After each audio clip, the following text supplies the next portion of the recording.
Il est l'un des humoristes les plus critiqués du moment. Ses dernières blagues à la télévision ont suscité de vives polémiques. Son humour est choquant, grossier, ne passe plus pour certains.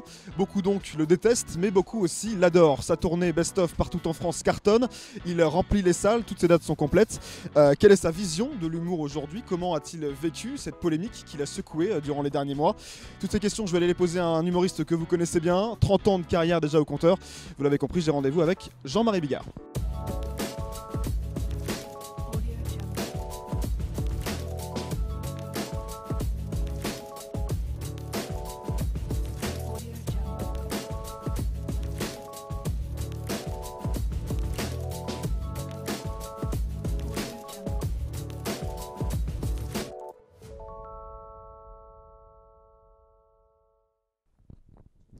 Bonjour Jean-Marie Bigard, merci. Et bonjour Timothée. Alors Jean-Marie Bigard, c'est 4 millions de spectateurs partout en France, 8 millions de DVD vendus. Alors déjà ces deux chiffres me donnent un peu le tournis. J'ai une vraie star en face de moi en fait, Jean-Marie. C'est un petit peu ça, si tu veux, Timothée, tu as une légende vivante devant toi et il se passe un phénomène en ce moment, c'est drôle que tu me dises ça, je deviens vraiment, j'intéresse énormément en ce moment les 15-25 parce que si tu veux, ils sont tellement éloignés de moi qu'ils me découvrent et je deviens la star des gamins parce qu'ils se disent mais merde, nous on savait pas que ce mec-là il existait. D'ailleurs j'ai fait un petit calcul, 4 millions de spectateurs, ça fait 50 fois environ le Stade de France. Ouais. Je crois que le Stade de France, il y a une date marquante dans ta carrière, 18 juin 2004. Oui, Jean-Marie Bigard fait le Stade de France. Exactement, c'est l'apogée de ma carrière. C'est un truc qui normalement n'était pas jouable, surtout en 2004, tu vois, et j'ai réussi à le faire quand même. J'ai trouvé une méthode de son pour mettre tout le monde à 20 mètres du son, sans quoi ça n'était pas possible. Donc c'est ma gloire, bien sûr, beaucoup m'envient. Alors donc tu es là pour ce spectacle aujourd'hui, Jean-Marie Bigard, le spectacle de ma vie, en tournée partout en France. Oui. C'est complet, ça cartonne. Par contre, mauvaise nouvelle, ce sera la dernière tournée. C'est Mauvaise juste que j'ai nouvelle, vu, en je tout cas. commence comme ça. Ça sera la dernière fois que ici on me verra seul en scène, puisque je mets fin à ce procédé d'ici la fin du mois de juin 2020. C'est-à-dire, je ferai ma dernière date parisienne le 27 février à l'Olympia. Je voulais faire ma dernière parisienne à l'Olympia, ça me faisait plaisir. Et puis, fin juin, terminer le seul en scène. Alors sinon, il y a eu cette blague, donc le 11 février 2019, sur la déchirure sur le plateau de Touche pas à mon poste. Ouais. Grosse polémique, il y a eu des signalements au CSA, des annulations de spectacles. Cette blague, tu l'avais racontée déjà 6 ans plus tôt sur le même plateau, ça fait 30 ans que tu la racontes. Pourquoi cette polémique? Comment tu l'as vécue? Parce que toi, le en tant monde a humoriste changé, mon vieux. Le monde est devenu une réunion de copropriétaires. Le CSA est devenu, vraiment, c'est sérieux, hein. Pendant la guerre, il y avait des endroits, donc à la commandanture, on pouvait aller dénoncer un voisin juif ou quelqu'un qui avait dit du mal d'Hitler. Et là, c'est exactement la même chose. En fait, le CSA aujourd'hui, c'est la commandanture des bien-pensants.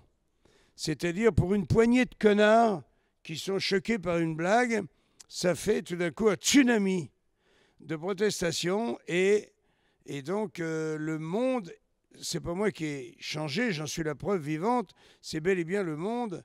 Et le monde est devenu une espèce de réunion de copropriétaires.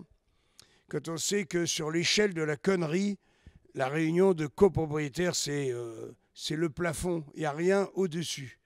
Donc tout d'un coup, on dit, il a dit couille, il a dit bite devant mon fils de 13 ans, il a dit bite, tu vois. Ouais. Et le monde est comme ça maintenant, donc j'essaye de rester cool et de me dire que la vraie réponse, c'est le vote universel, direct, c'est-à-dire les gens qui, eux, achètent une place pour venir me voir. Alors le rire, il faut peut-être le rappeler, est très violent. On ne peut pas faire rire sans un minimum de violence. Faut que les gens soient surpris en fait. C'est parce que Il faut être surpris on peut pour rire, un peu, rire non? de tout que justement c'est drôle. C'est notre liberté. L'être humain, il a ça par rapport à l'animal, c'est qu'il peut rire de absolument tout.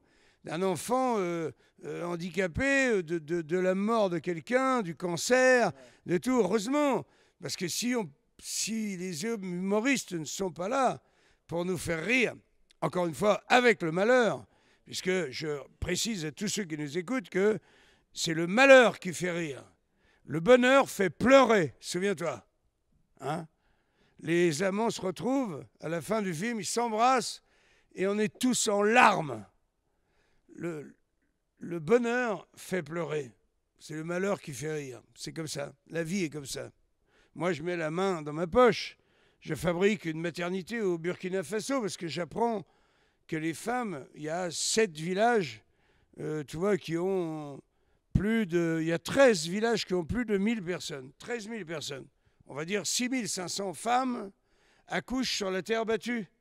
Et quand j'entends ça, je dis, ben, je vais construire une maternité. Et cette même personne qui vient au secours des femmes se fait déchiqueter par une femme humoriste qui est une amie, qui fait dans un de ses sketchs l'apologie du racisme, elle. Mais elle dit non, non, c'est pas moi, c'est le personnage. Et moi je lui dis, ma pauvre Muriel, c'est pas moi qu'encule la dame, c'est le personnage aussi qui fait ça. Du coup, en parlant de femmes, il y a beaucoup de féministes aussi qui critiquent un petit peu tout ce que tu t'évannes. Qu'est-ce que tu réponds à ces féministes aujourd'hui? Ben, ces féministes, je leur dis que si on n'a pas la possibilité de rigoler, par exemple sur la connerie des hommes, eh bien, on aura beaucoup plus de mal à les défendre. Et que c'est en parlant des choses qu'on risque de s'afficher de leur côté. Mon lâcher de salope, par exemple, il y a quelques femmes qui sont très connes, qui pensent que c'est contre les femmes, alors que ce sketch est évidemment contre les hommes. Ce sketch montre la pitoyabilité du chasseur quand on remplace le gibier par le beau sexe. Celles qui ne comprennent pas ça, eh bien, elles vont souffrir pour longtemps et personne ne les comprendra. La plupart, 99% des femmes, non seulement ne se sentent pas concernées par ce sketch, mais elles le comprennent, elles le trouvent drôle et elles se disent « Mais mon Dieu, quel courage de venir détruire le bonhomme dans sa plus grande connerie !» Et puis, tu as quelques connasses isolées qui veulent avoir des couilles et être aussi cons que les hommes et qui disent « Mais c'est contre les femmes !» Tu vois, c'est là... elles font ce qu'elles veulent qu'elles rentrent chez elles. Il y a 10 personnes qui appellent le CSA en disant qu'ils sont choqués. Du coup, il y en a 10 autres qui appellent. Puis après, il y en a 600. Et tout d'un coup, on prend une sanction sur toi. Tu te rends compte? C'est vrai. Tu te rends compte, je raconte une blague et je me fais jeter de ma tournée d'été de 47 dates. Tu te dis, c'est pas possible, tu es en train de me raconter une bêtise. Tu racontes ça il y a 20 ans, tu dis, mais non, qu'est-ce que tu me parles? C'est de la science-fiction. Eh ben non, aujourd'hui...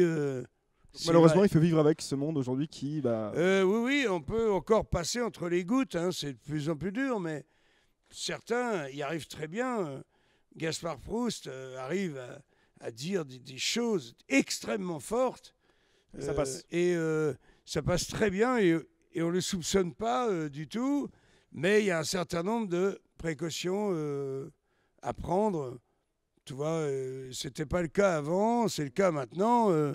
Et il faut juste faire attention, là, je le dis à l'ensemble de la planète, faites attention de ne pas tuer les humoristes parce que ça correspondrait avec la disparition de l'humanité. Tu vois, Einstein prévoit la disparition de la civilisation après la disparition de la dernière abeille. Il a raison, puisqu'elle polonise et donc on crèvera tous de faim. Mais moi, à la disparition du dernier humoriste, je ne leur donne pas 4 ans, je donne 4 mois. Peut-être même 4 semaines. Et on conclura avec cette phrase de Benoît de Lépine et Gustave Kervern. Exactement. On ne peut rire que de tout.